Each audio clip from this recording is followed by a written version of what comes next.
भी आपके बीच में से ही, आप जैसे ही परिवार हाउस होल्ड से ही आए हैं। ये जो शिकायतें आई थी पेपर लीक की 5-6 परीक्षाएं थी, और खासकर ये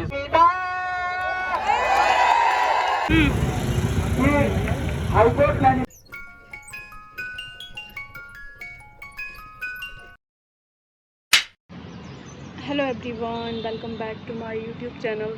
तो दोस्तों, कैसे हैं आप सब? आई होप आप सब बढ़िया होंगे। मैं भी एकदम मस्त हूँ। तो आज मैं जा रही हूँ, जैसे कि आपको थंबनेल से पता चल ही गया होगा, आजकल देहरादून में चल रहा है धरना क्यों चल रहा है? वैसे तो बहुत सारे रीज़न्स हैं जो अलग अलग उत्तराखंड में अलग अलग जगह धरने हो रहे हैं, लेकिन देहरादून में जो धरना हो रहा है वो अभी चल रहा है पेपर लीक्स। जो अभी पटवारी का पेपर हुआ उसमें चल रहा है कि पेपर दोबारा कराया जाए। तो मैं अभी गाँव थी कुछ टाइम पहले, और उससे पहले मैं बीमार थी तो मैं जा ही नहीं पाई। तो मैंने सोचा यार आज मैं जाती हूँ, और अभी कोशिश करूँगी 3-4 दिन जाऊँ, क्योंकि तबीयत भी थोड़ा सा ठीक है। तो मैंने कहा यार जाती हूँ, क्योंकि बहुत जगह जगह से लोग आ रहे हैं और जो लड़ रहे हैं सिर्फ हमारे लिए। ठीक है, हम तो तैयारी भी इतना नहीं कर रहे, बट जो तैयारी कर रहे हैं इतने सालों से जो तैयारी कर रहे हैं बच्चे, यार उनके लिए तो कोई लड़ रहा है तो ये बहुत बड़ी बात है। तो और हम पीछे से उनके साथ खड़े भी ना रहें तो ये तो है ना, ठीक नहीं है ना। तो आज मैं सोच रही हूँ कि मैंने कहा मैं जाऊँ, और 2-3 दिन लगातार कोशिश करूँगी जाने की, अगर तबीयत ठीक रहनी चाहिए बस। तो देखते हैं क्या माहौल है, क्या होता है, पेपर दोबारा होता है नहीं होता है, रद्द होता है कि नहीं होता है। तो अभी तो कल तो धामी जी ने ये बोला था कि पेपर रद्द नहीं होगा। तो अभी जो बेरोज़गार संघ के अध्यक्ष है, और बॉबी कुमार सर है, राम कंडवाल सर है, त्रिभुवन चौहान सर है, और जितने भी जो लोग हैं, युवा जो आ रखे हैं सब वहाँ पे, अभ्यर्थी जितने भी आ रखे हैं, तो वो अभी धरना कंटिन्यू करेंगे तब तक जब तक कि उनकी जो मांग है वो पूरी ना हो। तो अभी मैं भी निकलती हूँ वहाँ के लिए। तो सुबह सुबह मैं रेडी हुई नहा धो के, और आप सभी को पता है कि आजकल जो है नवरात्रे चल रहे हैं। तो सबसे पहले मैं नहा धो के रेडी हुई, और मैंने घर पे पूजा वगैरह करी। और आज जो है मुझे वहाँ पे सुनने में भी आया कि आज जो है धरने में, जो धरना जहाँ पे चल रहा है परेड ग्राउंड में, तो जो देहरादून के जो डीएम है मिस्टर सबीन बंसल सर, ठीक है, जो कि करंटली अभी डिस्ट्रिक्ट मजिस्ट्रेट है, और दूसरे हैं एक एसएसपी मिस्टर अजय सर, वो लोग वहाँ पे आ रहे हैं आज धरने में। तो ये वीडियो बहुत लंबा होगा तो आप ज़रूर देखना। फिर मैं निकली यहाँ से, और साथ में मेरी फ्रेंड भी आए थे, तो मैं और मेरी फ्रेंड निकले यहाँ से। फिर हम पहुँचे धरना स्थल पे, और यहाँ पहुँचते ही मैं देखती हूँ चारों तरफ पुलिस वाले हैं। चारों तरफ जितने में धरना लगा चारों तरफ पुलिस वाले हैं। और आपको मैं दिखाती हूँ कि यहाँ पे कितनी मात्रा में लोग उपस्थित है इतनी धूप में, और ये सुबह सुबह की बात है 10 बजे की। तो जब तक हम धरने में पहुँचे तब तक जो है डीएम देहरादून के और एसएसपी दोनों पहुंच गए थे तब तक वहाँ पर। तो आप ना, जो लोग आ नहीं पाए धरने में, तो बहुत दूर दूर के, तो वो लोग ना पूरी वीडियो ज़रूर देखना, क्योंकि इसमें जो एसडीएम ने बोला, एसएसपी ने बोला, और जो हमारे जो लीडर्स हैं उन्होंने क्या क्वेश्चंस किए उनसे, सारी चीज़ें इस वीडियो में, तो एंड तक ज़रूर सुनना आप लोग। देहरादून जनपद के जो डीएम है श्रीमान सबीन बंसल जी पहुंचे हैं हमारे लिए। श्रीमान अजय सिंह जी पहुंचे हैं, और ये आप लोगों की जीत है, ये आपकी सुनवाई करने को आ रहा है। तो मीडिया से बात बोली जाएगी, आपको एक एक शब्द सुनना है, आपको एक एक शब्द सुनना है। बीच में कोई भी कुछ भी बोलेगा, आप शिक्षित होने का परिचय दीजिए। इनको जब पारदर्शी सिस्टम मिला, अवसर मिले, इन्होंने अपनी काबिलियत को दिखाया और उन कुर्सियों पर बैठे। कल तुम में से भी कोई बैठ सकता है। इसलिए ऐसा न हो कि डीएम साहब यहाँ से बोल रहे तुम बीच में कोई भी कुछ बोल दे रहा। एक पद का सम्मान और मान होना चाहिए, इस बात को हम पढ़े लिखे लोग जानते हैं। ठीक है, हमारी वैचारिक लड़ाई होगी वो अलग है, सरकार से लड़ाई है, हम सीबीआई मांग रहे हैं, एसआईटी दे रहे हैं, वो हमारी अपनी लड़ाई है, उसको लड़ेंगे। और अगर कोई भी यहाँ से डीएम साहब या कोई भी अगर बोलता है तो ये आप लोग जानते हैं यार, आप लोग 8-8 घंटे कोचिंगों में 10-10, 12-12 घंटे लाइब्रेरी में बिताते हैं, वो भी समझ सकते हैं कि कोई भी बीच से कोई ऐसी न्यूज टॉकिंग नहीं करेगा जिससे कि हमें भी दुख हो, उन्हें भी दुख हो, और समाज को भी दुख हो, क्योंकि इनका काम है, इनकी ड्यूटी है, और ये अपनी ड्यूटी के लिए आए हैं।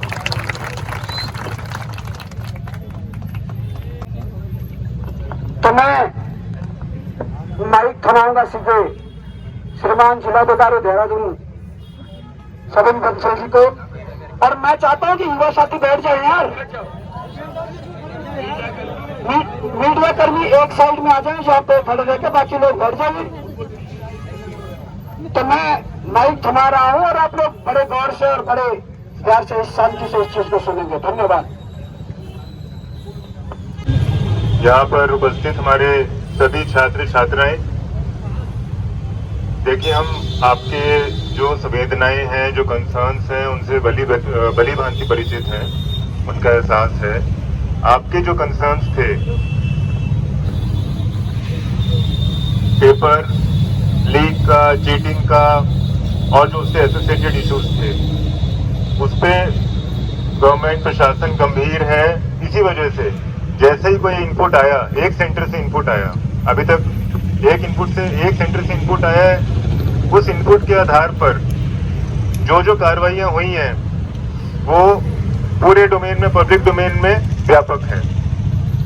जो कंसर्न्ड अधिकारी ड्यूटी पे थे उनके विरुद्ध एक्शन ले लिया गया है। जो इन्वॉल्व था चीटिंग में, जो सिंगल चीटिंग केस में इन्वॉल्व था, उसको ड्यू लीगल प्रोसेस से टैकल कर लिया गया है। जो उनके साथ लोग एसोसिएटेड थे, जो चेन थी पूरी, उनको भी टैकल कर लिया गया है, उनको न्यूट्रलाइज कर लिया गया है। अब जो इनपुट था वो भले ही सिर्फ एक सेंटर से था, लेकिन पूरी परीक्षा की सैंक्टिटी को ध्यान में रखते हुए, जो सूचिता है उसको ध्यान में रखते हुए जो हमारी एसआईटी गठित हुई है, वो सिर्फ उस सेंटर के लिए ही नहीं, हमारी स्टेट में जहां जहां पर भी एक सेंटर था, उस सब के प्रोसेसेस को, सारे ऑपरेशंस को इन्वेस्टिगेट कर रही है। उसका जो कार्य क्षेत्र है वो प्रत्येक सेंटर कर दिया गया है। देखिए ये गंभीरता का ही एक प्रतीक है। अभी पिछले 3 साल में, 4 साल में भर्तियां हुई हैं, आप सबने भी एग्जाम्स दिए होंगे। जो 25,000 भर्तियां हुई हैं उसमें ये सब जो हमारी जो केयर थी ये ली गई है, ड्यूली दी गई है। तो तभी हमारी पारदर्शिता से ही 25,000 भर्ती हुए हैं। आप जैसे ही नौजवान थे, आप जैसी ही छात्राएं थी, जो विभिन्न डिपार्टमेंट्स में, इंजीनियरिंग में, पुलिस में, प्रशासन में, हमारे सोशल वेलफेयर डिपार्टमेंट्स में भिन्न पदों पर काम कर रहे हैं, आज भी काम कर रहे हैं। उनके पेपर्स हमारे सैंक्टिमोनियस गए हैं। हम और कप्तान साहब, हम भी आपकी तरह ही युवा थे, बेरोजगार थे, कुछ समय बेरोजगार थे ग्रेजुएशन के बाद। हमारी परीक्षाएं भी फुल प्रूफ रही, इसी वजह से हम पास हो पाए और ये पद प्राप्त कर पाए। जैसा आपको अभी कुमार जी ने बताया कि आप भी इसी तरह की परीक्षाओं से कल को सफल होंगे। लेकिन आज का जो आपका कंसर्न है, मैं उसमें आपसे कुछ चीजें शेयर करना चाह रहा हूं। ये पहले तो लीक का मैटर नहीं कह सकते, ये चीटिंग का मैटर है। चीटिंग को हमने ड्यूली टैकल कर लिया है और ये प्रोसेस खत्म नहीं हुआ है। ये ताकि हमारा स्टेट वाइड रहे, पब्लिक डोमेन में ओपन रहे, इसके लिए पहले तो एसआईटी गठित कर दी गई है। हर एक सेंटर में जाकर वो इन्वेस्टिगेट करेगी और ये ओपन है। इसके लिए सुपरवाइजन के लिए एक रिटायर्ड हाईकोर्ट जज को नामित किया गया है, जिनकी देखरेख में ये एसआईटी काम करेगी और वो सिर्फ क्लोज डोर्स में बैठकर अपनी जांच को अंजाम नहीं देंगे। प्रत्येक जिले में जाएंगे, ओपन टू ऑल होगा वो फोरम। सिर्फ छात्र संघ ही नहीं, कोई पब्लिक के और भी कोई हमारे मेंबर्स हैं, कोई एनजीओज हैं, कोई सिविल सोसाइटी ऑर्गेनाइजेशंस हैं, उनके पास किसी भी तरह का इनपुट है, किसी भी तरह का कोई भी साक्ष्य एविडेंस है, वो लाकर वहां पर मीडिया के सामने उस कमेटी को दे सकते हैं और उसका ड्यू संज्ञान हमारी जांच में लिया जाएगा। जो हमारा शेड्यूल रहेगा, जो हाईकोर्ट जज की अध्यक्षता में ये एसआईटी की हमारी समिति गठित हुई है, इसका जो शेड्यूल रहेगा भ्रमण का प्रत्येक जिले में, वो ड्यूली पब्लिसाइज किया जाएगा विद स्थान, डेट एंड टाइम। और 1 महीने का इसको समय दिया गया है कि ये अपनी जांच रिपोर्ट प्रस्तुत करेंगे, वो भी पब्लिक डोमेन में होगी। जांच रिपोर्ट आने के बाद भी यदि छात्र संघ, हमारे किसी भी एक व्यक्तिगत छात्र छात्रा को ये लगता है कि ये क्रेडिबिलिटी नहीं है, जांच रिपोर्ट की, उसके बाद भी आप लोग स्वतंत्र हैं अपना प्रोटेस्ट सबमिट करने के लिए, अपना प्रोटेस्ट रजिस्टर करने के लिए, आप स्वतंत्र हैं। लेकिन आप भी कंट्री के सिटीजन हैं, आप भी डेमोक्रेटिक फोरम में सब्सिस्ट करते हैं, तो जो हमारे राइट्स हैं और ड्यूटीज हैं वो साथ साथ चलती हैं। फंडामेंटल राइट्स और फंडामेंटल ड्यूटीज दोनों का निर्वहन करना चाहिए। आपके राइट्स हैं, हम बिल्कुल एम्पैथी करते हैं, बिल्कुल एम्पैथाइज करते हैं, लेकिन जो ड्यूटीज हैं उसका भी निर्वहन हम भी करते हैं, आपको भी करना चाहिए। यदि हम तो आपको आज भी रिक्वेस्ट कर रहे हैं कि किसी के पास इसके अलावा और भी कोई इनपुट है वो भी आप मीडिया में उजागर करें, पुलिस को दें, एसआईटी को दें, आप स्वतंत्र हैं। लेकिन और कोई इनपुट है तो आप दीजिए। प्रशासन, राज्य सरकार बिल्कुल शाही नहीं कर रही है, बिल्कुल पीछे नहीं हट रही है किसी भी इनपुट पे जांच करवाने के लिए। कोई भी राज्य सरकार, कोई भी जिला प्रशासन ये नहीं चाहता कि हमारा यूथ का करियर डैमेज हो। आप लोग बहुत से हमारे छात्र छात्राएं हमारी political science, public administration, humanities, ये जितने भी हमारी ब्रांचेस हैं उनका अध्ययन करते होंगे, तो आपको डेमोग्राफिक डिविडेंड की टर्म पता होगी, डेमोग्राफिक कैपिटल की टर्म पता होगी। डेमोग्राफी क्या होती है? हमारी कंट्री का जो कंपैरेटिव एडवांटेज है वो डेमोग्राफी है, डेमोग्राफिक डिविडेंड। हमारा जो यूथ है, जो हमारा डेमोग्राफिक रेशियो है वो बीच में बल्जिंग है। क्या मतलब है उसका? कि जो हमारी यूथ पॉपुलेशन है वो 50% से ज्यादा है। तो अगर हम यूथ के करियर के साथ खिलवाड़ करेंगे तो ना तो कोई पब्लिक आगे प्रोग्रेस कर सकती है, ना कोई राज्य सरकार सस्टेन कर सकती है। तो ये बहुत गंभीर है कि यूथ के सभी इंटरेस्ट का, करियर का, उनकी एजुकेशन का, उनकी हेल्थ का और उनके सेंटिमेंट्स का, सबसे ज्यादा महत्वपूर्ण है सेंटिमेंट्स।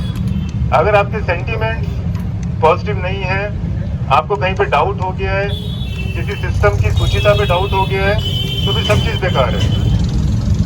तो इन तीनों चीजों को बरकरार रखने के लिए हर एक राज्य सरकार, ना सिर्फ उत्तराखंड सरकार, ना सिर्फ जिला प्रशासन देहरादून और हरिद्वार, हर एक राज्य सरकार, केंद्रीय सरकार का यही लक्ष्य रहता है कि हमको अपने यूथ को हर संभव सुविधा देनी है, हर प्रोसेस को फेयर और ट्रांसपेरेंट रखना है। इसीलिए नकल विरोधी कानून भी लाया गया। आप ये देख लीजिए कि किस राज्य में आज नकल विरोधी कानून है। अदर देन बीएनएस, बीएनएसएस के अलावा स्पेशल नकल विरोधी कानून लाने वाली गवर्नमेंट भी उत्तराखंड गवर्नमेंट ही है, जिसमें लाइफ इम्प्रिजनमेंट तक पनिशमेंट के प्रावधान है। और उसको अब आगे एम्प्लॉय भी किया जाएगा। जैसे जैसे कोई भी केस आएगा तो उसके जो डेटरेंट क्लॉजेज है उसको एम्प्लॉय भी किया जाएगा। तो मेरा आप सबसे यही निवेदन है कि आपका प्रोटेस्ट वहां तक बिल्कुल जायज था कि अगर कार्रवाई ना होती, जो इनपुट आया उस पर डेटरेंट कार्रवाई हुई है और आगे नकल विरोधी कानून में आपको जो परिणाम होंगे वो भी दिखेंगे, पारदर्शिता से दिखेंगे। और फिर भी उस प्रोसेस को हम खत्म नहीं कर रहे, हमने तो उसको और वाइडन कर दिया स्कोप को। स्टेट गवर्नमेंट या प्रशासन पीछे नहीं हटा, उसको वाइडन कर दिया और उसको पब्लिक फोरम में ले आए। हर जिले में जाके आप जैसे कई छात्र छात्राओं के जो शंका होंगी उसका निवारण भी करेगी और उनसे रिक्वेस्ट करेगी कि आप इनपुट्स दीजिए हमें, और कहाँ पे हमारी जांच में कमी रह गई है, कौन सा ट्रेल, कोई चीटिंग का ट्रेल है जो हमारी पकड़ में नहीं आया, आप दीजिए हमें। और उसके बाद जांच रिपोर्ट के बाद यदि आप लोग संतुष्ट नहीं होते हैं, then you are independent, you are free to register any type of protest anywhere.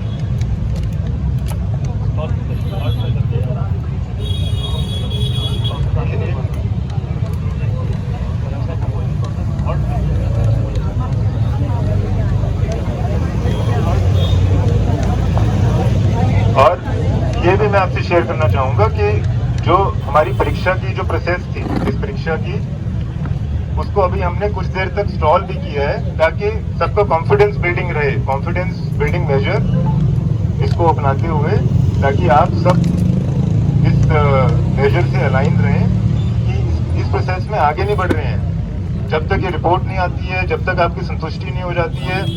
क्योंकि हजारों हमारे स्टूडेंट्स के जो करियर हैं वो फेयर एंड फ्री वे में आगे बढ़ने चाहिए, यही है लक्ष्य।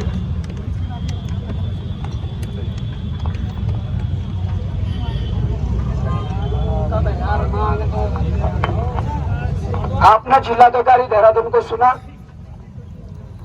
तो सवाल हमारे भी है, पर मैं आपसे भी पूछना चाहूंगा कि आप संतुष्ट हैं इस चीज से? ठीक है, कोई नहीं। देखिए, हमने बड़ी हमने अब विनम्रता, शिक्षित होने का परिचय दीजिए, हमें वो चीज करने की जरूरत नहीं है। देखिए, लड़ेंगे यार, ऐसा थोड़ी है, लोकतंत्र है, लड़ेंगे। यहाँ बात नहीं सुनी गई तो दिल्ली जाएंगे, दिल्ली लड़ेंगे, ऐसा नहीं है।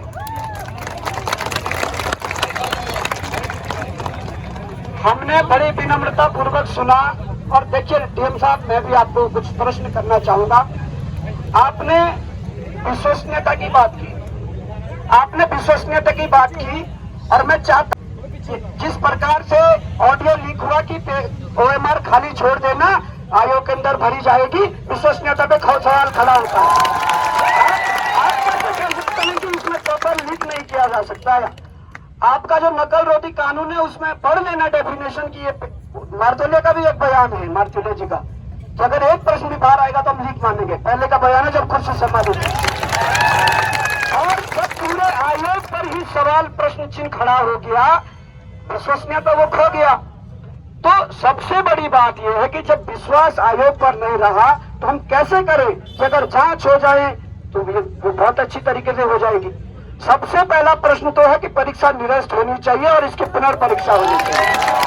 ये जायज सवाल है, ये युवा चाहता है। आप आज यहाँ पर आए हैं, आप ऑफिस जाकर अलग अलग जिलों के जिलाधिकारियों से संपर्क कर सकते हैं। सब जगह इसी तादाद में लोग बैठे हुए हैं, सारे जिलों में इसी तादाद में लोग बैठे हुए हैं।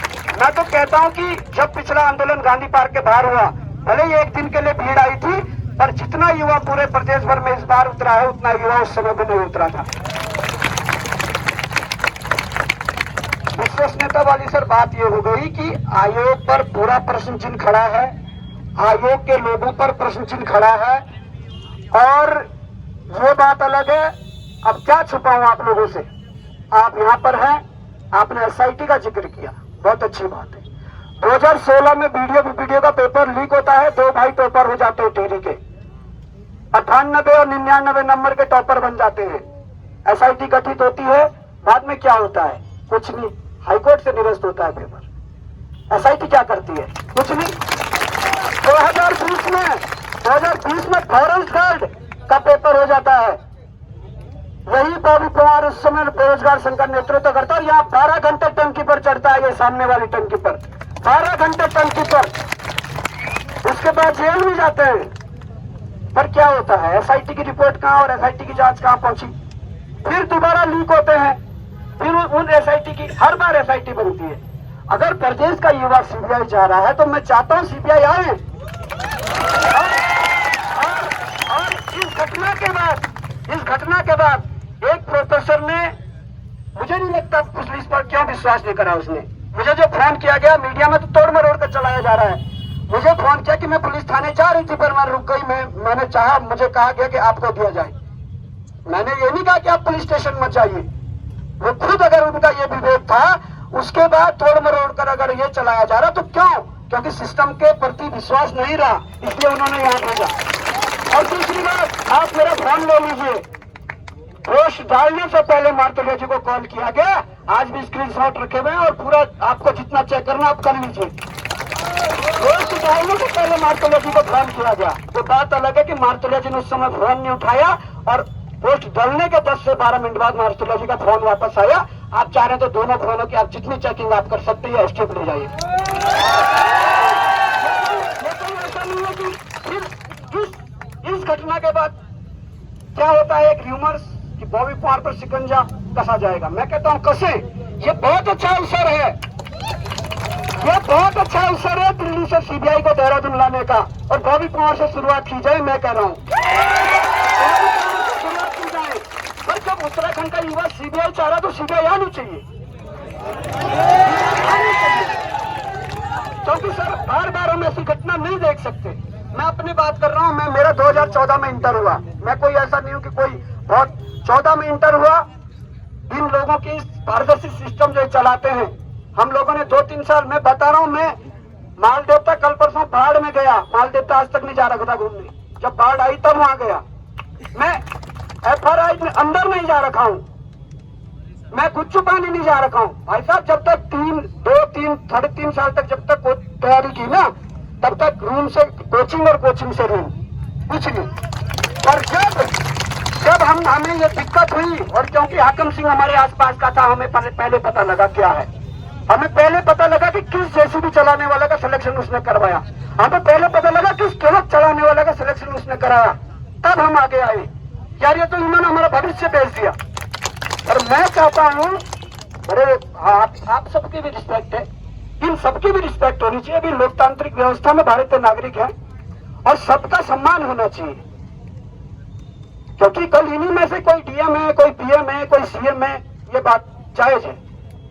पर मैं ये कहना चाहता हूं कि सर, सबसे पहला जो प्रश्न है वो ये है कि आयोग की विश्वसनीयता पर प्रश्न चिन्ह अगर खड़ा हुआ है, तो मैं चाहता हूं कि आप भी गाइड करिए उस चीज को, और आप भी अपने, हाँ आप बोलिए इसके बाद। और क्योंकि आयोग की विश्वसनीयता पर अगर प्रश्न खड़ा हुआ है, आप कितनी भी फ्लोर जांच कर ले, जिस बच्चे का नहीं होगा या मेरिट थोड़ा ऊपर नीचे हो गई, बच्चों के दिल में ये मलाल हमेशा रहेगा कि जांच सही से नहीं हुई और इसमें पेपर फट। तो ये जो सारी चीजें हैं, आप आज काम कर दीजिए, बच्चे घर चले जाइए, पढ़ने वाले बच्चे हैं, ये पढ़ने वाले बच्चे हैं, इनको नहीं है कि भाई आप इस प्रकार से वो करें। ये अवसर मांग रहे हैं बेचारे, ठीक है, गलत हुआ तो एक बार दे दीजिए अवसर, क्या दिक्कत है। CBI के लिए आप लोग भी प्रयास करें, हम लोग भी प्रयास करते हैं, और माननीय उच्च न्यायालय नैनीताल में रिट डालनी पड़े उस माध्यम से भी प्रयास करेंगे। दिल्ली जाकर अगर इनके प्रधानमंत्री और गृह मंत्री तक से मिलना पड़ेगा, हम मिलेंगे। और साथ में भी प्रयास तो सब करें, दोनों तरफ से प्रयास होना चाहिए। हमारा मकसद ऐसा नहीं है कि युवाओं को बरगला करके तमाम प्रकार की चीजें, और जो सच्चाई है वो सामने आनी चाहिए। हमने दुख झेला है, हम अगर यहाँ खड़े हैं तो उसके पीछे सबसे बड़ा कारण है कि मैंने बोला ना, जब 3-4 साल तक तैयारी की तो हमने कहीं कमरे से बाहर तक पैर नहीं रखा। जौनसार में सबसे ज्यादा त्योहार होते हैं, साल में एक बार घर जाते थे, शादियां छोड़ दी रिश्तेदारों की, घर वालों की तक शादियां छोड़ी। पर भाई हमें ठेस पहुंची है ना, इस प्रकार से चीजें हुई है। तो ये प्रश्न है, मुझे लगता है कि इन्होंने भी कुछ नोट किया है, ये भी। और आप अगर बोलना चाहेंगे तो उसके पहले या उसके बाद, ठीक है, क्योंकि ऐसा नहीं है, आप भाई हैं, आपका सबका स्वागत है। और बड़ा मतलब ये है कि सबका रिस्पेक्ट यहाँ पर मैं ये मानता हूँ सर, और आई ऑलवेज दिस वे, पहली बार ऐसा हुआ है कि किसी नेता ने आपको कुछ बोला है, इसका मतलब आप साफ हैं और अच्छे हैं। एक ऑफिसर हमारे बीच में ऐसे हैं जो चुने का भला चाह रहे हैं, भले नेता कुछ भी करें, जिन पे करोड़ों की अपनी संपत्ति की जांच चल रही है। खैर, getting back to the point sir, एक महिला जो आपको लीड दे रही है सर, उसके खिलाफ हमने FIR कर दी, एक बड़ा प्रश्न है। दूसरी बात, कल मैं कहीं देख रहा था, उसको निष्कासित करने की भी बात चल रही थी, which is not good again. आप हो सकता है कुछ उसमें चल रहा हो। दूसरा, कई जगह सर कैमरा हिडन है, जो बताया जा रहा है कि उसमें पन्नियां लगी हुई हैं और पेपर लगे हुए, उनमें जांच। तो एक बहुत बड़ी बात है जो आपने भी बोली कि आप हमें लीड दो तो हम उस पर काम करेंगे। मुझे ये समझ नहीं आता, जब पिछली बार 22-23 में ये प्रकरण हुआ था और बॉडी और सब लोग थे जो हमेशा लीड देते रहे, तो व्हाट इज पुलिस डूइंग? ये बड़ा प्रश्न है sir. What is SIT doing? Why do you want leads from us? हम उन स्कूल में, जो स्कूल में आप बात कर रहे हैं कि हमने वहाँ पे अधिकारी को निलंबित कर दिया, ये तमाम चीजें कर दी, वो स्कूल के जो प्रबंधक हैं, जो परीक्षा कंट्रोलर हैं, उन पे क्यों नहीं कार्रवाई हुई? क्या वो भाजपा के मीडिया प्रभारी है इसलिए उन पे कार्रवाई नहीं हुई है सर? दूसरा, ये जांच जब सब इसका भी कोई कारण हो सकता है वैसे, पर एक बड़ा प्रश्न था, जब SOG इसकी हरिद्वार में घटित थी, पेपर लीक हरिद्वार में हुआ है, तमाम चीजें हरिद्वार में हुई है, तो ये पूरा मुद्दा उठ के देहरादून पुलिस के पास कैसे आता है, ये भी एक बड़ा प्रश्न है। दूसरा सर, एक बच्ची यहाँ पे कल बोलती है, भाजपा कहती है कि हमारा भगवा झंडा है, भाजपा कहती है। वो बच्ची ने बोला कि अगर मैं एक संविधान के अंतर्गत मैं वो झंडे को बेच के मैं भारत का झंडा पकड़ना चाहूंगी। आज कहीं ना कहीं उस बच्चे को सुरक्षा की आवश्यकता है, वो हमारी बहन है और उसके तमाम तरीके से ये अलग अलग इनको छूट रही है वो करने की कोशिश में। हो सकता है सर कहीं आपके पास एक एप्लीकेशन उसके खिलाफ FIR के लिए भी आएगी, तो मैं चाहता हूं उससे पहले उस बच्ची को प्रोटेक्शन दिया जाए और जो ऐसे फेक उसको गालियां दे रहे हैं अलग अलग कमेंट्स में, उन पर कार्रवाई की जाए। ये हमारा बड़ा मुद्दा है। और कैमरा अच्छा दूसरा तो CBI बड़ा मस्ट है कि वाई नॉट CBI, मतलब SIT अंकिता प्रकरण में भी SIT वाई सर। जो अभी कशिश प्रकरण हुआ उसमें भी पुलिस ने इन्वेस्टिगेशन करी और सुप्रीम कोर्ट से अगर आज वो अपराधी बरी हुआ है तो उसका कारण यही है कि पुलिस अपना काम पूरा से नहीं कर पाई, वेपन डिडंट फाइंड आउट, तो उसके बाद आज वो जिसने किया वो बाहर हो गया। सो अगर CBI है तो CBI है।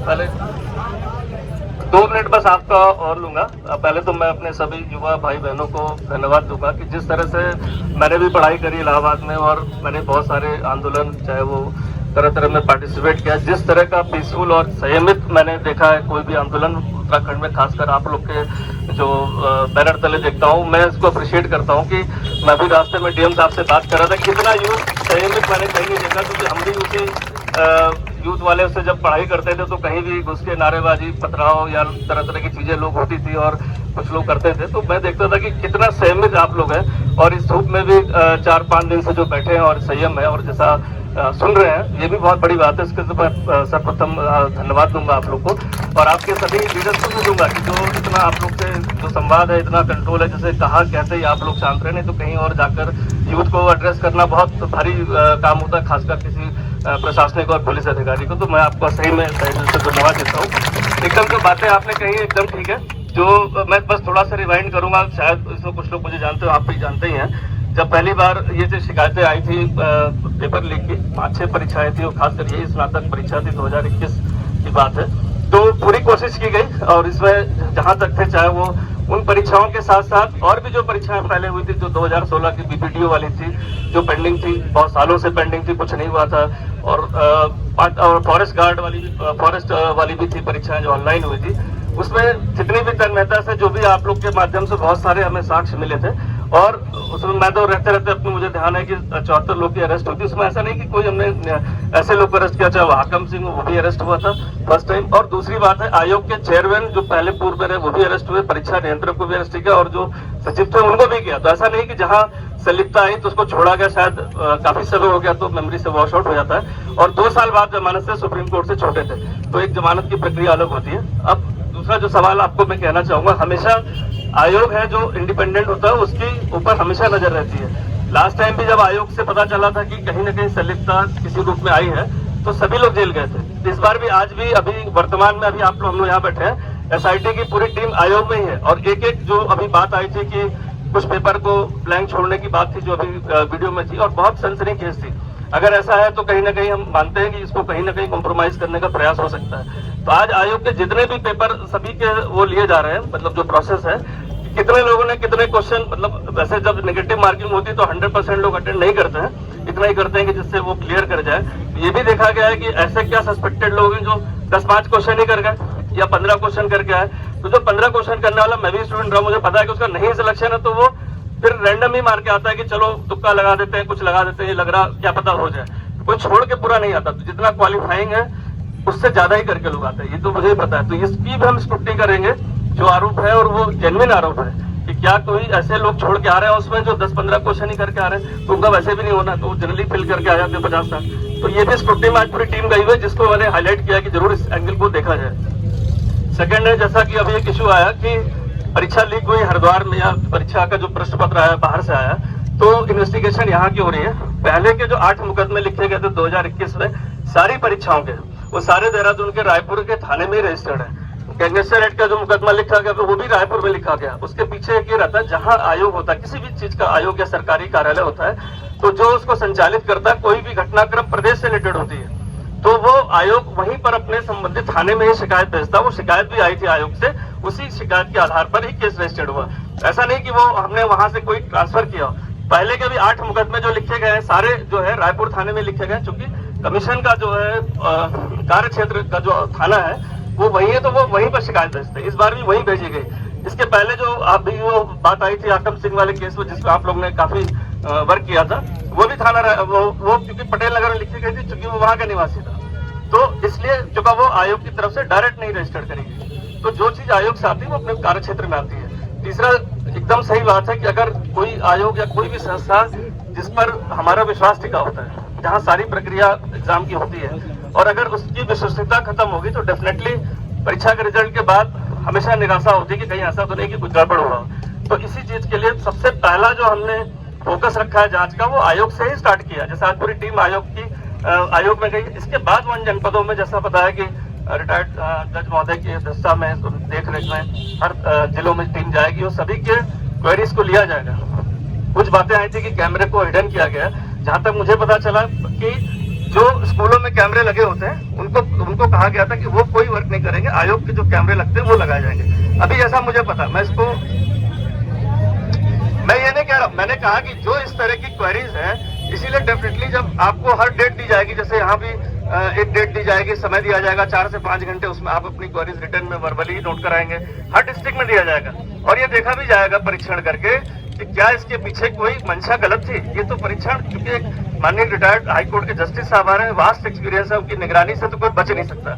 न पुलिस बच सकती है, न कोई ऐसा अपराधी बच सकता है, न कोई कंडक्ट गलत करने वाला बच सकता है। और मुझे लगता है कि वो सुझाव भी आने वाले समय में जब आयोग की निष्कर्ष आएंगे तो फाइंडिंग में सुझाव भी आएंगे कि कहाँ कहाँ लैप्सेस होने की संभावना होती है और उसको कैसे ठीक किया जाए। तो ये 1 महीने की बात है। बाकी मैं इसमें बहुत ज्यादा नहीं बोलूंगा आप लोग से, क्योंकि बस इतना ही अप्रिशिएट करूंगा। जो क्वेरीज हैं कृपया करके रिटर्न में या वर्बली जब आयोग बैठता है, यहाँ पर मेंबर बैठते हैं, तो आप अध्यक्ष जी बैठते हैं, तो आप जरूर उनको कराएं। और इस शांतिप्रिय धरना जो आप लोग कर रहे हैं, मैं इसके लिए सही कह रहा हूँ, हमारी इतनी पुलिस लगी रहती है, मैं भी कहता हूँ पुलिस क्यों लगाते हो? जब आपने ऑब्जर्व कर लिया है कि शांति से बैठे हैं, और इतना विश्वास मुझे इतने सालों से हमारा इंटरेक्शन है, मतलब कि मुझे पता है कि ऐसी चीज नहीं होगी। और खासकर जितने भी युवा यहाँ पर आए, क्योंकि हम लोग भी काम करते हैं, हमें पता है कि सारे लोग कोचिंग करते हैं, कोचिंग के बाद यहाँ पर आते हैं, तो ये भी हमें पता है कि कोई वो लोग नहीं है कि जो पढ़ते नहीं और यहाँ के खाली बैठे हुए हैं। ये सारी जानकारी हमें, और इसीलिए संयम आपकी तरफ से, और इसीलिए आपको कहीं भी एक बार भी डीएम साहब से बात हो रही थी, मैंने सर एकदम शांति से बैठे, पहली बार ऐसा होता है कि इतनी शांति से मैंने किसी को धरने पर इतने लंबे समय तक बैठे देखा हो। तो मैं आपका शुक्रिया करूंगा, और बाकी आप लोग से जो बातें आई हैं जनरली डेफिनेटली उसको टेकअप करेंगे। भाई वो सवाल जिनसे नहीं होगा सरकार से करेंगे, ठीक है, उनका काम है, ठीक है, सरकार से बात करेंगे, धनी जी से बात करेंगे। अभी एसआईटी के जो जज है, रिटायर्ड जज, उनके उसमें वो काम करेंगी। तो मैं कुछ प्रश्न बताना चाहूंगा कि जो एसआईटी के जस्टिस वर्मा जो है, वो पंचायत राज में कुछ पहले पदाधिकारी रह चुके हैं सरकार में, ठीक है, नंबर 1 बात। दूसरी बात है जो उनका अपना भाई है रामपाल, वो बीजेपी का पदाधिकारी रह चुका है। मैं नहीं कह रहा हूँ, ये रिकॉर्डेबल कागज है हमारे पास। और इसके अलावा जो इसका सगा भतीजा वर्तमान समय में जिला पंचायत अध्यक्ष हरिद्वार है, ठीक है। तो ये पॉलिटिकल कनेक्शन है, इस बात को डिनाई नहीं किया जा सकता, पॉलिटिकल कनेक्शन है। क्यों जस्टिस वर्मा जी को लाया गया, इसलिए हम सीबीआई मांग रहे हैं। और दूसरी बात सर ये है कि मैं एक चीज और बताना चाहूंगा कि ये मेरे हाथ में जो कागज है ये 20 पेज है, और ये 20 पेज ये एफआईआर है, ये एफआईआर है। और ये एफआईआर जिला इकाई लखनऊ पूर्व कमिश्नरेट लखनऊ की है, थाना cyber crime police station Lucknow. ये 2019 की एफआईआर है, और इसमें तकरीबन 20 पेज है, पर तकरीबन इसमें जो जिन पे एफआईआर हुई है वो 13 लोगों पर एफआईआर हुई है। अब मैं आपको ये भी बताना चाहूंगा कि आप लोग कह रहे हैं कि एक सेंटर से पेपर बाहर आया, वहां से ये हुआ, ये सॉल्व नहीं कर पाए, तमाम प्रकार की चीजें जो चल रही है। हाकम सिंह सक्रिय था नहीं था वो भी जांच हो, उसके कितने लोग सक्रिय थे नहीं थे वो भी जांच हो। इसके अलावा जिसने वो पेपर बाहर किया उनका क्या कनेक्शन था, क्या वो था, कितने लोगों तक भेजा, क्योंकि ये हम भी जानते हैं कि अगर पूरा पेपर किसी एक व्यक्ति को भेजा जाए तो 2 घंटे तो वही सॉल्व करने में लगा देगा, तो जो अंदर मांग रहा है वो क्या खाक सॉल्व करेगा, एक बात है। इसलिए हो सकता है कि टुकड़ों टुकड़ों में 1-1, 2-2, 3-3 पेज करके किसी को भेजे गए हो। और ये जो 20 पेज की FIR है, ये मैं अभी आपके कार्यालय भी पहुंचाता हूँ, SIT में भी दूंगा, और आपको भी सर अगर एक प्रतिलिपि चाहिए तो मैं दूंगा। ये सारे लोग जब यूपी में ये जेल गए 2019 में, उनकी जमानत हुई तो ये देहरादून आकर सेटल हो गए, ये हमारे पास पुख्ता जानकारी है। और उसके बाद ये देहरादून में रहकर उत्तराखंड की भर्तियों में काम कर रहे हैं लिख करने का, और मैं आपको दूंगा एक एक नाम कौन कौन है, एड्रेस भी दूंगा। और गजब ये हो गया कि जब ये मामला खुला सर, जैसे ही गिरफ्तारियां वगैरह हुई, इनमें से कुछ लोग उस दिन से फरार है, उस दिन से फरार है। तो सर ये बहुत बड़ा रैकेट है। मैं नहीं चाहता हूं कि आज हम इसको आंदोलन को किसी उस पर उठा लें, घर चले जाएं और कल कोई दूसरा पेपर हो फिर लीक हो जाए। कितनी बार लीक करेंगे? हम तो चाहते हैं कि एक बार ऐसी धरपकड़ हो, एक बार CBI अगर आ ही जाए तो मजा आ जाएगा। और सर सबसे बड़ी बात है कि जो पेपर की, राम भाई भी कुछ बोलेंगे, क्योंकि जो वहां पर मैंने एक जिक्र किया था दूसरे दिन जब आंदोलन शुरू हुआ कि पेपर 11:30 बजे नहीं, पेपर 10 बजे भी बाहर था, तो राम भाई जिक्र करेंगे उसका। तो ये चीजें मैं चाहूंगा कि इसको बहुत बारीकी से जांच करने की जरूरत है। ये ऐसा नहीं है कि मेरा बेटा है, आपका बेटा है, किसी का, पूरे उत्तराखंड के परिवार, पूरे उत्तराखंड के युवाओं का भविष्य है। और तो और हम तो चलो हमारी एज पार हो जाएगी, हम नहीं भरेंगे फॉर्म, नहीं देना है, पर जो आने वाले बच्चे हैं जो बड़ी उम्मीद लगाए बैठे, उनका क्या होगा जब तक सुधरा नहीं चाहिए। तो राम भाई आप थोड़ा उस बात के पे भी डिस्कस करिए। और जो कैमरों का है ना, कैमरों का ये मुझे लगता है कि एक जो मैंने पोस्ट डाली थी विकासनगर के स्कूल के प्रधानाचार्य से, दबाव में लिखवा लिया गया कि भाई आयोग अपने लगा था, इसलिए हमने अपनी पन्नियां लगा दी। और जब मैंने आयोग के अंदर पता किया, या जो लोग इसके टेंडर करते हैं इस प्रकार की, उनका कहना कि आयोग कैमरा जरूर लगाता है, पर एक मेन गेट पर लगाता है और एक वहां पर लगाता है जहां पर कॉपियां खुलती है। अरे नकल तो कमरों में होती है भाई। एक सेंटर पे कम से कम 20 कमरे होते हैं, 450 सेंटर थे, बताओ कितने कैमरे लगेंगे। इसलिए आयोग ने कोई कैमरे नहीं लगाए थे, और जो कैमरे लगे थे उन पर पन्नियां चढ़ाई गई, कहीं पे कागज चढ़ाई गई। बहुत बड़ा प्रश्न है, बहुत ज्यादा बड़ा प्रश्न है। तो राम भाई प्लीज 2 मिनट अपनी बात रखूंगा सर यहाँ पे। हाँ, मैं सिर्फ कुछ चीजें बताऊंगा सर यहाँ पे कि एक्चुअल में अब ये जो पेपर है, ये सिर्फ पेपर लीक नहीं है, बल्कि पहली बार ऐसा देखा जा रहा है कि इस पेपर में जो है कई अनियमितताएं आई हुई हैं। तो इस पेपर को जो है सबसे पहले तो हम चाहते हैं कि उसको जो है कैंसिल कराकर री एग्जाम की घोषणा आज ही कर दी जाए। हम सर ये चाहते हैं कि इस प्रदेश का युवा, हम खुद नहीं चाहते हैं, इस प्रदेश का युवा जो है यूं सड़कों पर कब तक वो जो है बैठा रहेगा। क्यों नहीं सरकार हमारी जो है घोषणा कर देती, चलिए बच्चे अपने घरों में जाइए, अब पढ़ाई कीजिए, यहाँ पर आपको जो एक भी बच्चा नजर नहीं आएगा अगर आप ये घोषणा कर दें। और अनियमितताएं क्या क्या हुई है उसके जो है 10 से 12 बिंदु खुद हम SSP साहब को हम दे चुके हैं सर को, और इसके अलावा हम गृह सचिव को भी 10 से 12 बिंदु दे चुके हैं कि भाई ये सेंटरों में कितनी बड़ी अनियमितताएं हुई हैं। सिर्फ पेपर लीक नहीं कह रहा हूं मैं, पेपर लीक तो हुआ ही है, लेकिन जो अनियमितताएं हुई हैं वो बहुत बड़ी अनियमितताएं हुई हैं। और इसके अलावा अभी हमने 10 से 12 बिंदु और बना लिए हैं इस परीक्षा से रिलेटेड कि कहां कहां पर अनियमितताएं हुई है। अगर आप देखेंगे तो दुदली का एक सेंटर है, उस दुदली के एक सेंटर में पेपर होना था 11 बजे, वहां 10:30 बजे से पेपर जो है चालू करवा दिया गया। उसकी भी जांच हो, वो भी हमने किया हुआ है पॉइंट, उसकी जल्दी जांच हो जाए। इसके अलावा अगर आप देखेंगे तो हरिद्वार के रुड़की में पहली बार ऐसा देखा जा रहा है, हरिद्वार के रुड़की का एक सेंटर है, वहां पर जो है पूरे सेंटर की जो कार्बन कॉपी होती है जो बच्चों को घर के लिए दी जाती है OMR वाली, उसमें जो है ये छपा ही नहीं है कि मैंने कौन कौन से उसमें जो है टिक मारे हुए हैं, कौन कौन से उसमें वो किए। वो देखिए वो बच्चा भी है जो हाथ उठा रहा है, तो बहुत सारे ऐसे हैं। वो पूरा मामला है, उस सेंटर की भी जांच हो, उसमें कुछ में पहले से ही गोले हो रखे हैं, कुछ OMR में पहले से गोले हुए हैं, इसके भी है चीजें। तो जब इतने सारे तथ्य आपको दिए जा रहे हैं, जब इतनी सारी चीजें जो है मुख्यमंत्री जी के समक्ष भी हम रख चुके हैं। हाँ, एक वीडियो एक जो मुख्यमंत्री के सामने भी हमने रखा, SSP सर के सामने भी हमने रखा कि टिहरी में एक सेंटर है जहां पर जो है बाहर में 2 लड़के जो है पर्ची में कुछ कर रहे थे, ठीक अंदर जाने से पहले वो शिकायत भी हमने की है। और क्या ये जांच का विषय है, क्या वो जो है, और वो ChatGPT पर लगे थे जल्दी जल्दी कि इसका आंसर क्या होगा, इसका आंसर क्या होगा।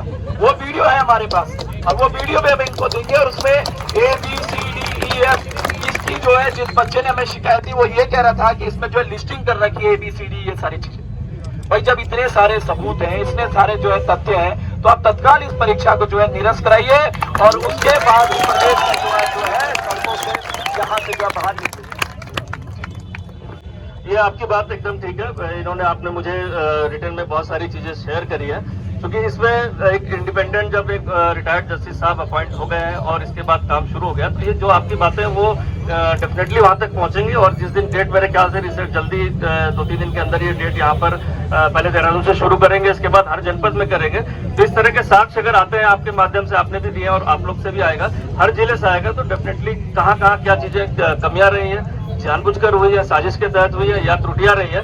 तो 1 महीना मुझे लगता है कि बहुत बड़ा पीरियड नहीं है और हो सकता है 1 महीने का तो मैक्सिमम टाइम दिया है, वो सब चीजें 20 से 25 दिन में भी पूरी हो सकती है।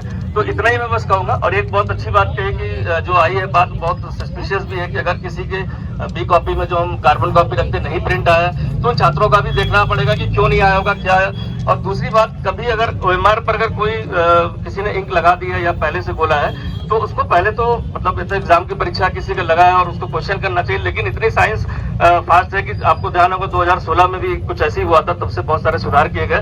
तो इंक की पेन से भी कौन से गोले लगे हैं और दूसरी कौन सी इंक लगी हुई है, उसकी क्या प्रेसिंग के मार्क्स हैं, तो ये सारी चीजें साइंटिफिक चीज निकल आती है। अगर कहीं एक ने भी ऐसा कुछ किया होगा तो भी साइंटिफिकली निकल आएगी। जैसे आपने अभी कहा कि पेपर 10 बजे या 10:30 बजे पहले भी आ सकता है, अगर हो सकता है एक आदमी भेज रहा है तो 4 को भेज सकता है। बट मैं आपको शेयर करूंगा, क्योंकि थोड़ी सी टेक्निकल STF में रहकर मैंने बहुत कुछ सीखा है, साइबर में सीखा है। एक भी अगर कोई चीज ऐसी IPDR और कहीं भी वो हुई होगी सेंटर पर, तो वो सारी चीजों का डेटा भी एनालिसिस हो सकता है। और इसमें मैं भी चाहूंगा कि जब चीजें जब होंगी और उसका कोई फाइंडिंग्स आए, तो आप में से भी जो एक सदस्य के रूप में या एक कमेटी के रूप में उस चीजों को आपके समझ डेली बेसिस पर हो, चाहे डिस्कशन के रूप में, ये भी मैं प्रस्ताव रखूंगा कि आप लोग को भी उसमें सम्मिलित रखा जाए, जिससे कि संवाद जो है, जो इंडिपेंडेंट जो आयोग के अध्यक्ष जी हैं या SIT जो काम कर रही है, वो आपके भी एक कमेटी के साथ जुड़े रहे। कभी कभी ऐसा होता है कि हम अपनी जांच की फाइंडिंग देते हैं लेकिन आप संतुष्ट नहीं होते, तो वो डेली बेसिस पर ना हो, दूसरे तीसरे दिन हो जाए, तो क्या होगा कि ये चीजें हमारे बीच में विश्वास बढ़ा रहेगा। तो मैं सिर्फ इसीलिए आया हूँ, जिलाधिकारी महोदय भी इसीलिए आए, और सिर्फ इसलिए आए कि आपको एक आश्वासन, तो जो हमारे स्तर का आश्वासन है वही हम दे सकते हैं। बाकी जो आपकी बातें हैं वो जरूर सरकार तक पहुंचा भी दी जाएंगी जिलाधिकारी महोदय के माध्यम से। बट आप लोग को मैं बहुत धन्यवाद दूंगा। मैं इतनी देर गर्मी में खड़े खड़े मुझे पसीना आने लगा और आप लोग दिन से बैठे हैं, इसके लिए आप लोग का बहुत धन्यवाद। सर एक खास पॉइंट है, मुझे लग रहा है हमने काफी बातें कर दी और जज साहब के बारे में या उनके रिश्तों के बारे में भी आपको बताया है, आप उस पर सोचिएगा। एक बड़ा महत्वपूर्ण है सर, यहाँ पर सभी लोग हम श्री राम के भक्त हैं और अभी कुछ दिन में दशहरा है, और क्योंकि धामी जी को बेइज्जती से बहुत डर लगता है, क्योंकि बहुत सारे लोग आएंगे जो दशहरा यहाँ देखना आएंगे, तो उनको दिखे ना कि यार युवा यहाँ सड़कों पर है। तो आप सब लोगों से आग्रह है सर, अगर ये मेला जो ये रावण दहन होगा ये दूसरे किसी ग्राउंड में अगर शिफ्ट किया जा सके, क्योंकि हाँ तब तक याद हो, तब तक आप कैंसिल करवा दो। हमने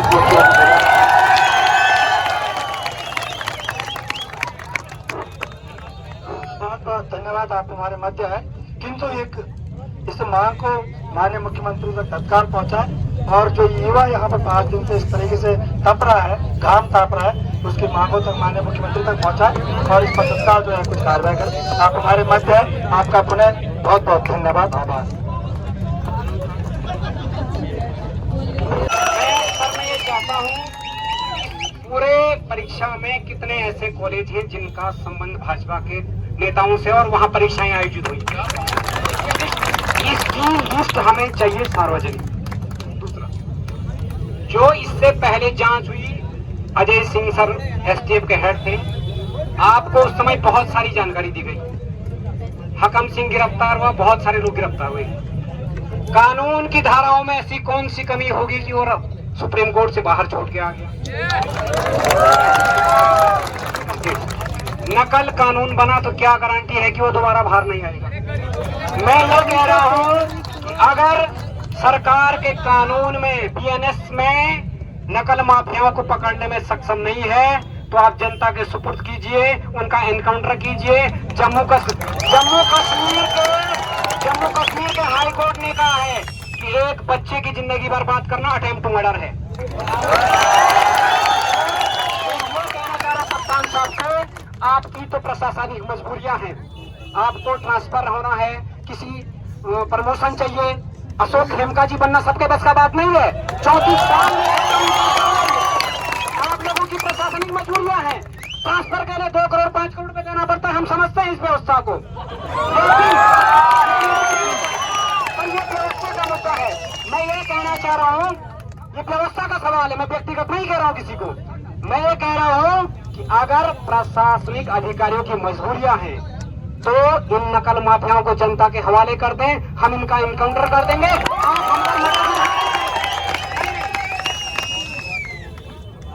वही बता रहा हूं।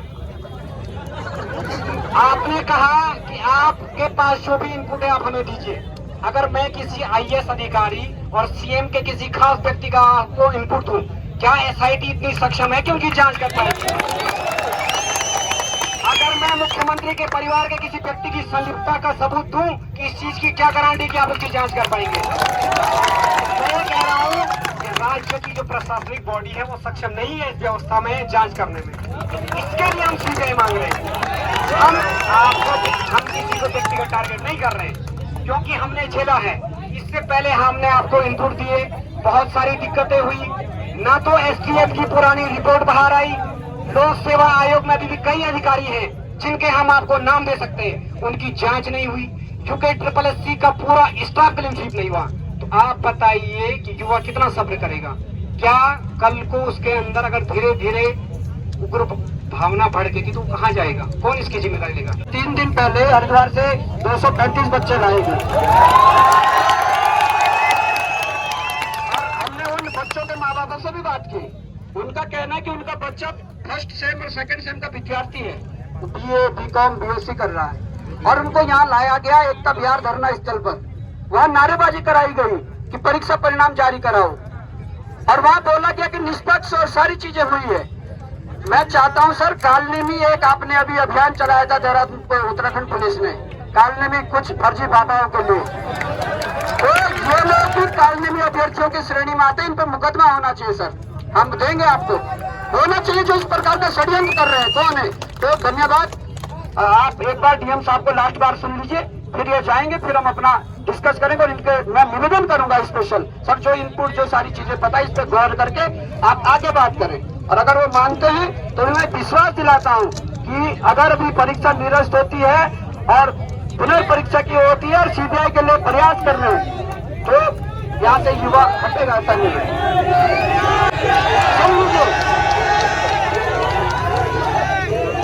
अब हाँ ठीक है अब डीएम साहब को सुनिए, भाई एक मिनट। और उन बसों को पुलिस की सुरक्षा में देहरादून तक लाया गया, पुलिस की सुरक्षा में वापस ले जाया गया। तो इसलिए ठीक है ये सारे बिंदु हमने रख दिए हैं भाई। अब यहाँ लड़ ऐसे बोल के तो नहीं होगा, हमने बोल दिया, रिटर्न फॉर्म में भी दे देंगे। बस आप डीएम साहब की लास्ट बार बात सुन लीजिए, वो ब्रिज का काम करेंगे शासन के साथ, और हम यहाँ बैठे में वो मैसेज करते रहेंगे कि क्या है। अगर बुलाएंगे तो यहीं से जाएंगे बात करने। धन्यवाद।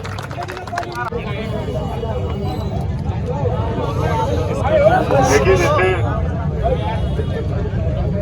आप सबसे पहले भी जैसे हमने शेयर किया है, हम लोग भी आपके बीच में से ही हैं। हम लोग भी कोई ऐसा पैराशूटेड नहीं है, हम लोग भी आपके बीच में से ही, आप जैसे ही परिवार हाउस होल्ड से ही आए हैं। मूल रूप से हमारे अभी भी भाई बहन हैं, परिवारजन हैं जो स्ट्रगल कर रहे हैं, पढ़ रहे हैं, परीक्षाएं दे रहे हैं। तो हम आपके संवेदनाओं को समझते हैं।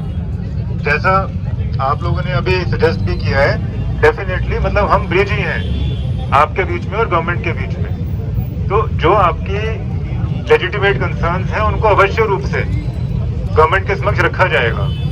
जो आपकी पेपर कैंसिलेशन की मांग है, मैं पहले उसके बारे में आपसे बताना चाह रहा हूँ कि देखिए, जब भी कोई हीनियस से हीनियस क्राइम भी होता है, वो एलिगेशंस होती हैं, उसमें पहले विवेचना की जाती है, चाहे वो लोकल थाना करे, एसआईटी करे, सीबीआई करे, कोई भी जांच एजेंसी करे, उसकी पहले विवेचना की जाती है, फिर निष्कर्ष पे आकर उसको सजा मिलती है। आपकी सारी एलिगेशंस चाहे जेन्युइन है, ट्रू है, या हो सकता है कि उसमें कुछ आपके सिर्फ डाउट्स हों, उन सब की विवेचना के लिए हमने आपसे 1 महीना मांगा।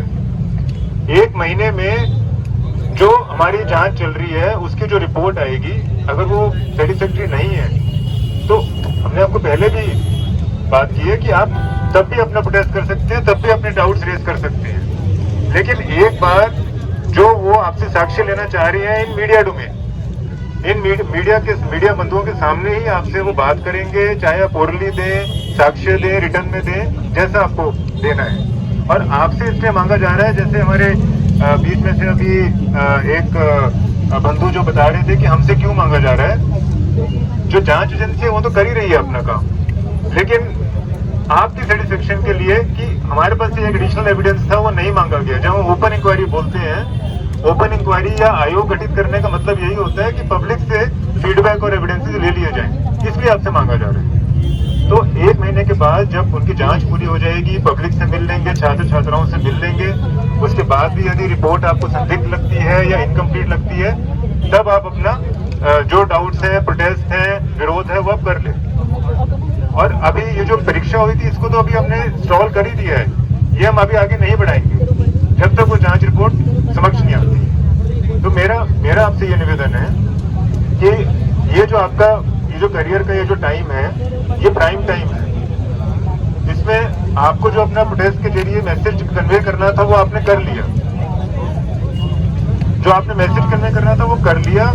उस पे जो गवर्नमेंट ने वाइडन करनी थी जांच स्कोप, वो कर लिया गया है। जहां तक सीबीआई की आप बात कर रहे हैं, देखिए जब आयोग की रिपोर्ट जब आ जाएगी और उसमें हमको लगता है कि नहीं, इसमें हमारा आमजन संतुष्ट नहीं हो रहा या जांच में कुछ कमियां हैं, सारे एस्पेक्ट्स पे कवर नहीं हो पाया या सक्षम नहीं था हमारा जांच एजेंसी सारे एस्पेक्ट्स को कवर करने के लिए, तो उस तरफ भी सोच लिया जाएगा। ऐसा कोई उसमें रूल आउट नहीं किया गया है। कहीं से किसी भी स्तर से जो आपकी मांग है सीबीआई जांच की भी, उसको भी ऐसा कोई रूल आउट नहीं कर दिया गया कि वो अड़िग है कि नहीं जाएंगे वहां पर। लेकिन पहले एक अपनी जो स्टेट एजेंसी होती है, हमेशा उससे पहले सीबीआई भी जो है वो एक प्रिलिमिनरी रिपोर्ट मांगती है फैक्ट फाइंडिंग के लिए। हमेशा एक प्रिलिमिनरी रिपोर्ट मांगती है कि केस डिटेल्स क्या है, क्या क्या हमने जांच करी, क्यों आपने रिकमेंड किया सीबीआई को कि आप क्यों सक्षम नहीं थे उसको करने के लिए, तो ये सब वैसे भी जांच करनी पड़ेगी। तो बिना उसके वो एक्सेप्ट भी नहीं करेंगे। तो मेरा आपसे नहीं, पेपर कैंसिलेशन के लिए तो हम डिसीजन तब करेंगे जब उनकी रिपोर्ट आ जाएगी।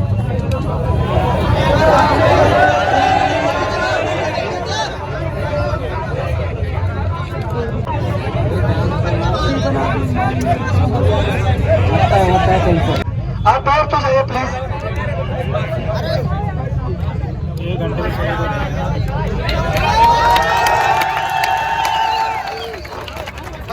पहले जांच करेंगे फिर डिस्कस।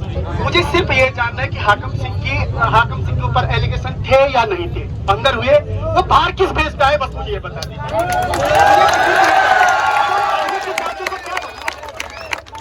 ये आप लोग इतने पढ़े लिखे सभी लोग हैं कि कानून में जो है ट्रायल जो चलता है वो सजा के लिए होता है, और जब अरेस्ट होके जाता है तो 6 महीने, 8 महीने, साल भर, 2 साल जेल में रह सकता है। जमानत देना माननीय न्यायालय, सुप्रीम कोर्ट, हाई कोर्ट का अधिकार क्षेत्र है। ऐसा नहीं कि कोई ऐसा ऑफेंस देश का नहीं जिसमें जमानत नहीं होती हो, कोई भी देश का ऐसा क्राइम नहीं जिसमें जमानत उसकी चाहे 1 साल 2 साल बाद जमानत ना होती। तो ये क्वेश्चन है ना, ऐसा उसको बस इरेलेवेंट।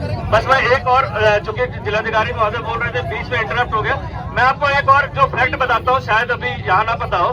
2022 में भी सीबीआई जांच के लिए हाई कोर्ट में पिटीशन फाइल हुई थी, वो इन्हीं ग्राउंड्स पर खारिज हो गई थी कि उसमें इन्वेस्टिगेशन में बताया गया संतुष्ट। इसीलिए जो जिलाधिकारी महोदय कह रहे थे वो है मेरे पास, वो इसलिए कह रहे थे कि एक बार जब इंडिपेंडेंट फाइंडिंग आप लोग के सभी के पूरे प्रदेश के छात्रों युवाओं की शिकायतें लिपिबद्ध होकर उसकी प्राथमिक जांच कर ली जाएगी, तो वो आयोग उस पर सक्षम होता है कि हाँ मैं इस चीज को किस लेवल तक रिकमेंड करूं कि इसमें किस एजेंसी की जरूरत है।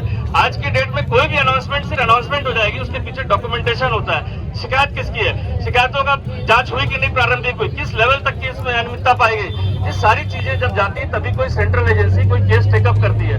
2022 की PIL खारिज हुई है। 2023 में फिर एक PIL आई थी इसी परीक्षाओं घोटालों को लेकर, जो आज भी कोर्ट में पेंडिंग है। तो इसीलिए चूंकि तैयारी करके आप लोग भी उसकी पार्टी बनी, मैं तो हमेशा कहता हूँ अभी भी पेंडिंग, आप उसमें पार्टी बन सकते हैं। एक खारिज हुआ इसके रिव्यू में जा सकते हैं। तो 1 महीने तो मांगा, कोई ज्यादा नहीं मांगा। मैं जिलाधिकारी महोदय से कहूंगा कृपया लास्ट में अपने सर उसको कर लेते।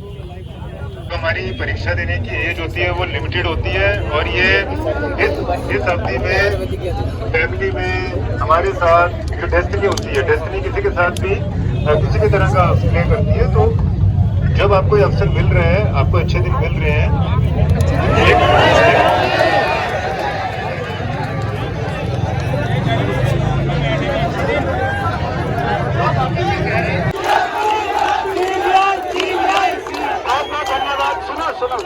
सुनो यार, धन्यवाद देना चाहूंगा जिलाधिकारी देहरादून का, वो यहाँ पहुंचे, आपकी परेशानी हमारी परेशानी को लेकर कप्तान साहब पहुंचे।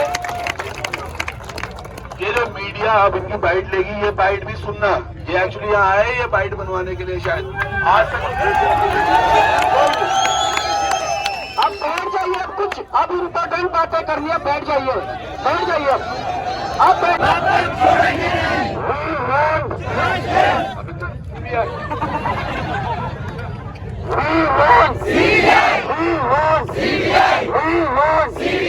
और ये फटाफट पेपर कैंसिल कर लो, क्योंकि पेपर छोड़, पेपर छोड़, पेपर छोड़। बहुत बहुत धन्यवाद। और अभी किसी ने मुझे सुंदर कांड दिया है, तो बस रंग बजी बोल पार्वती पतो हार हार हार। धन्यवाद। करेंगे यहाँ पर पेपर चोर कत्ती चोर, पेपर चोर कत्ती चोर, हाथ उठा के प्लीज, पेपर चोर कत्ती चोर, पेपर चोर कत्ती चोर, पुष्करधामी कत्ती चोर, पुष्करधामी कत्ती चोर, जीएस मर्दालिया कत्ती चोर, पुष्करधामी मुर्दाबाद, पुष्करधामी मुर्दाबाद, पुष्करधामी शर्म करो, पुष्करधामी शर्म करो, शर्म नहीं तो डूब मरो, पेपर चोर कत्ती चोर। आगे के कार्यक्रम संचालन के लिए बिट्टू भाई आगे आए, और आप सभी साथियों से अनुरोध है, जितने भी साथी हैं, देखिए आप अपना स्थान ग्रहण कर लीजिएगा, क्योंकि पूरा आप ज्यादा देर तक खड़े नहीं रह पाएंगे। बिट्टू भाई आए और आप मंच संचालन करें।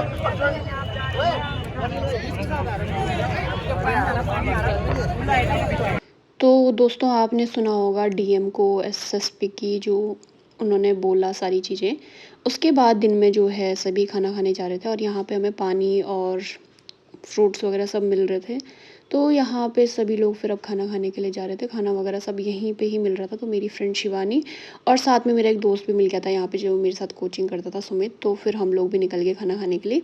यहाँ पे आप देख सकते हैं सभी के लिए खाना बन रहा है, जो भी बाहर से आ रखा है सबके लिए। तो हमने सोचा कि यार कहीं और खाना खाने जाते हैं, और यहाँ पे थोड़ा सा जो दूर दूर से लोग आ रखे हैं वो लोग यहाँ पे खा लेंगे। तो पहले हमने सोचा था घर जाते हैं, बट फिर रास्ते में फिर हम लोग पिज़्ज़ा खाने चले गए थे, और भूख भी बहुत ज़्यादा लग रही थी। तो हमने कहा यार पिज़्ज़ा ही खा लेते हैं बाहर, और 2-2:30 बजे खाना वगैरह खाने का टाइम होता है, क्योंकि उस टाइम पर कोई होता भी नहीं, और उसके बाद दोबारा स्टार्ट होता है सारी चीज़ें। तो यहाँ पर मेरी फ्रेंड है शिवानी, वो थी मेरे साथ में, और एक मेरी कोचिंग का फ्रेंड मिल गया था। तो फिर साथ में फिर हमने पिज़्ज़ा वगैरह ऑर्डर किया, और फिर हमने कहा पिज़्ज़ा ही खाते हैं यार, और क्या खा सकते हैं।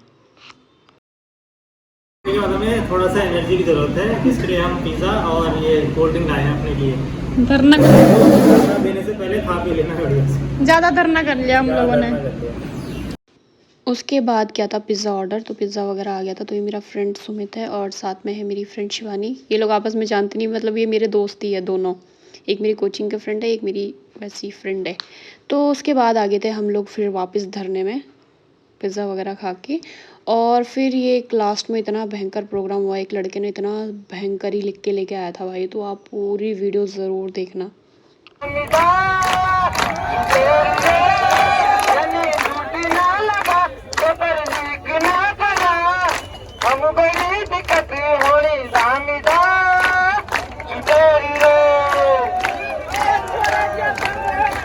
और लाइनें लिखे इनके लिए कि धामी तेरा राजमा कुड़ी बिकी आज हाँ, धामी तेरा राजमा कुड़ी पूरी बिकी आज हाँ, तुम मजा लेना है सीमा, हम सुधरा नंगी सड़कों माँ। धामी तेरा राजमा कुड़ों की पठारी बिकी, धामी तेरा राजमा कुड़ों की पठारी बिकी, तुम मजा लेना तेरा खास और अपना, हम एक ही व्यक्ति के घाम दपना, हम एक ही व्यक्ति के घाम दपना। दूसरा संबोधन है हमारे आयोग के अध्यक्ष मार्तोलिया जी को। तो मेरी कविता शीर्षक है मार तो लिया, मार तो लिया, अरे मार तो लिया, अरे मार तो लिया, तूने मार तो लिया लाखों बच्चों के सपनों को, उनके लाखों अपनों को, लाखों बच्चों के सपनों को, उनके लाखों अपनों को, जो आस लगाए बैठे हैं अपने बच्चों से कहते हैं, जो आस लगाए बैठे हैं अपने बच्चों से कहते हैं कि जा मेरे बच्चे जा तू जा, कि जा मेरे बच्चे जा तू जा, सरकारी बाबू बन के या, हम रूखी सूखी खा लेंगे तुमको खींचो पर दे देंगे, कि हम रूखी सूखी खा लेंगे तुमको खींचो पर दे देंगे, तुमको खींचो पर दे देंगे।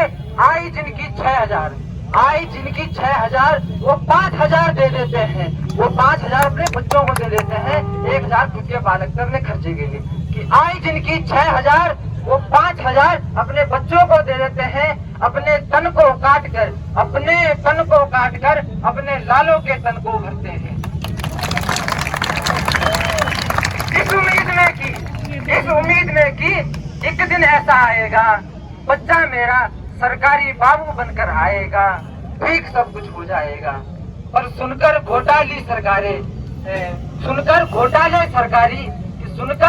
घोटाले सरकारी, माँ क्षीण हो जाती है, बाप दृढ़ हो जाता है, आस न उम्मीद मिलती है, मिलेगी भी कहाँ से, क्योंकि आस को तो तूने मार तो लिया।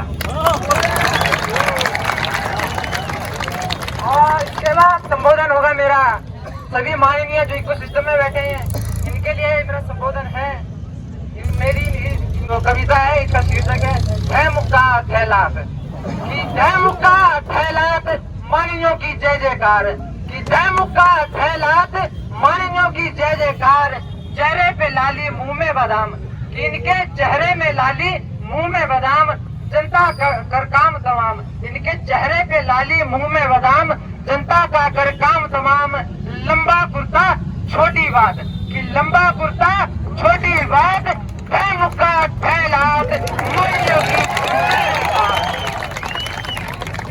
चुनाव के समय पे जैसे आते हैं ये लोग कि हाथ जोड़े मुंह में विकास, हाथ जोड़े मुंह में विकास, जनता को ये डाले घास, हाथ जोड़े मुंह में विकास, जनता को ये डाले घास, जरूरत पर ना ये देते साथ, जय मुक्का ठहलात माननीयों की जय जयकार। तो मैं कुछ और कहना चाह रहा भूलिया सारी।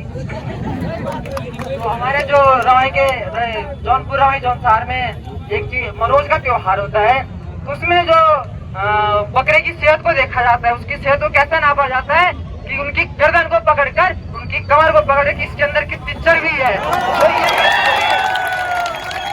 यही चर्बी जो माननीय लोग बैठे हैं आयोगों में, सरकार में, सरकारी तंत्र में, इनके लिए है कि इनकी भी हमें गर्दनें और पीठ पकड़नी पड़ेगी और चर्बी को देखना पड़ेगा और इनको भी हलाल करना पड़ेगा और हलाल हम लोग करेंगे जितने भी यहाँ बैठे हैं। तो और तीसरा संबोधन है, चौथा संबोधन है मेरा, जो ये दलाली मीडिया है, इनका इको सिस्टम है, इनके नाम है। मेरी अपनी ये कविता नहीं है, मतलब मैंने कहीं गूगल वगैरह में पढ़ी है कि भड़ास कहाँ तक पाली जाए, भड़ास कहाँ तक पाली जाए, गुलामी कहाँ तक डाली जाए। रात कहाँ तक पाली जाए, गुलामी कहाँ तक टाली जाए, तू ही सरकारी दल्ला है, चाट जहाँ तक ना ली जाए, जहाँ तक ना ली जाए। उसके बाद हमारे रवाई जौनपुर जौनसार में जो प्रसिद्ध हमारे महेंद्र सिंह चौहान जी है, माँ बाप ध्यान देवा हमारी बातों में, सरकार हमारी हम पागल बनोई।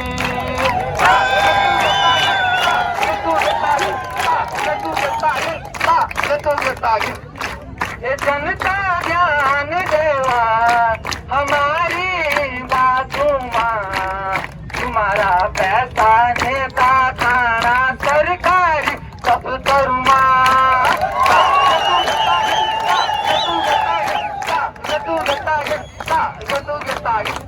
ये छतरो ध्यान देवा हमारी बातों में, तुम्हारी नौकरी हाकम खान 15 लाख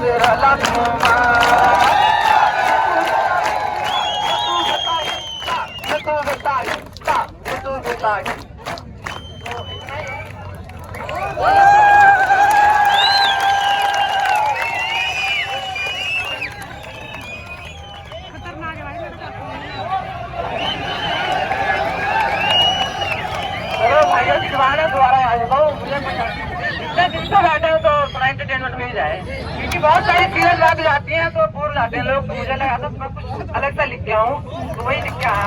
बहुत अच्छा, बहुत अच्छा। दोबारा लाऊं क्या?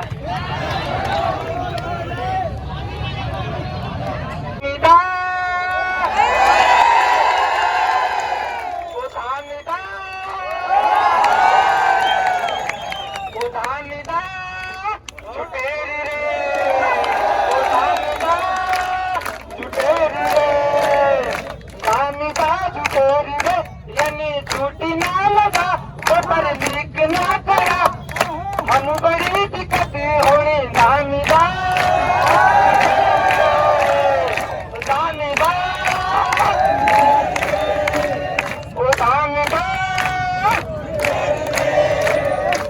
तो धामी जी कहते हैं कि हम निष्पक्ष जांच कराएंगे, तो मैं कहूँगा खाओ माँ कसम। आपको यदि कहते हैं कि पेपर लीक नहीं हुआ, तो मैं कहता हूँ पर इनका भरोसा नहीं है, ये इस मातृभूमि को खा गए तो अपनी माँ को क्या छोड़ेंगे।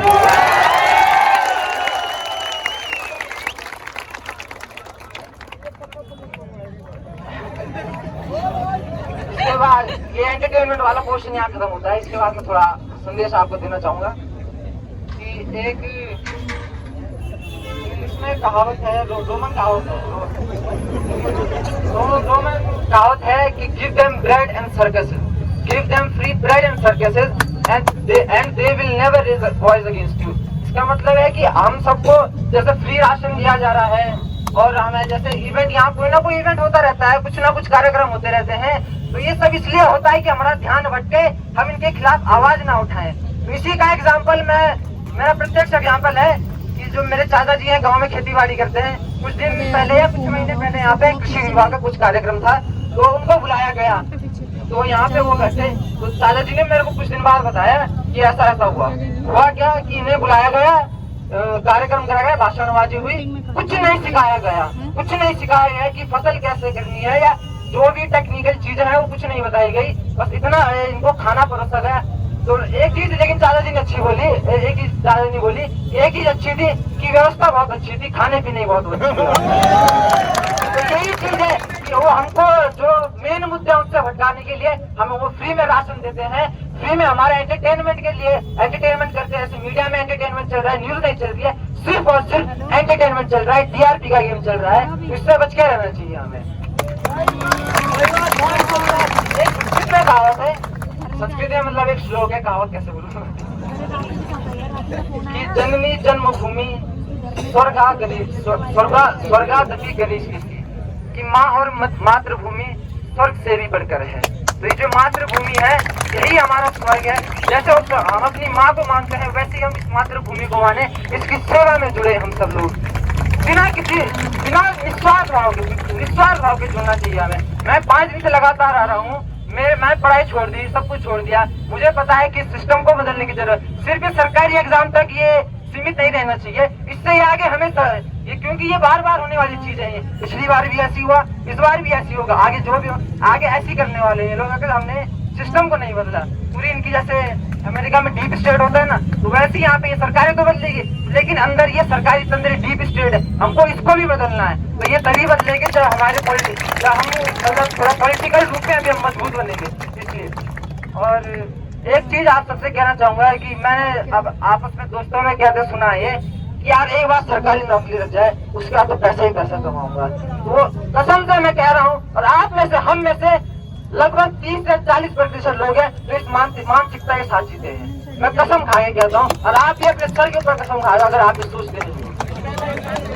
तो हमें ये चीज ही बदलने की जरूरत है। हम यहाँ करप्शन के खिलाफ बैठे हैं, लेकिन हमारे दिमाग में वही चीज है। मैंने अपने खास दोस्तों को कहते सुना, यार एक बार नौकरी लग जाए तो क्या दिक्कत है, उसका तो पैसा ही पैसा 2 नंबरी। मैं कहता हूँ भाई मेरा ईमान इतना है, मैं नौकरी छोड़ दूंगा, मेरे को किसी ने रिश्वत दी, मैं नौकरी छोड़ दूंगा, सब कुछ छोड़ दूंगा। हाँ कभी मजबूरी हुई कि सरकारी इतना दबाव पड़ा कि हाँ मुझे कहीं से लेना पड़े, तो मैं इतना मतलब मेरा अपना एक पर्सनल थॉट है कि मैं उस पैसों को अपनी जेब में ना रख के किसी और मतलब किसी संस्था में दे दूंगा या गरीबों में दान दूंगा। सरकारी पैसे की सब चीजें होती है, असल में प्रैग्मेटिक चीज है, प्रैक्टिकल चीज है जो होती है। तो बस इतना ही कहना चाहूंगा, ईमानदारी से काम करिए। और एक और चीज है कि थोड़ा स्वच्छता पे ध्यान रखिए। आप हमारा नगर निगम तो कुछ कर नहीं रहा, वो तो सोया हुआ है बिल्कुल ही। मैं सही में कह रहा हूँ, मैं यहाँ आम वाला में रहता हूँ, कुछ टाइम पहले तक यहाँ ठीक ठाक सफाई होती है, लेकिन आप पूरे जो आम वाला स्ट्रेच है वहाँ उधर जाएंगे तो सड़कों के बगल में मतलब बिल्कुल ही पूरे पहाड़ बने हुए, बिल्कुल कोई ध्यान नहीं रहे, सरकारी तंत्र कोई ध्यान नहीं। हमें खुद से सोचने की जरूरत है और ये हमें खुद करना होगा, इतना ही कहूँगा। और एक हम स्कूल के टाइम पे अंत करना चाहूंगा, स्कूल टाइम पे हम एक ना कुछ नारे लगाते थे कि अन्न जहाँ का किसने खाया, लगाते थे सब। तो वही यहीं से शुरू करूंगा मैं, जहाँ का किसने खाया, नहीं थोड़ा गलत हो गया थोड़ा। अन्न जहाँ का हमने खाया, वस्त्र जहाँ के हमने पहने, वस्त्र जहाँ के हमने पहने, वो है प्यारा देश हमारा, वो है प्यारा देश हमारा, उसकी रक्षा कौन करेगा, हम करेंगे, हम करेंगे, उसकी रक्षा कौन करेगा, हम करेंगे, हम करेंगे। कैसे करोगे, मन से करेंगे, मन से करेंगे, धन से करेंगे। अरे कैसे करोगे, मन से करेंगे, मन से करेंगे, धन से करेंगे। धन्यवाद। भारत माता की जय, भारत माता की जय।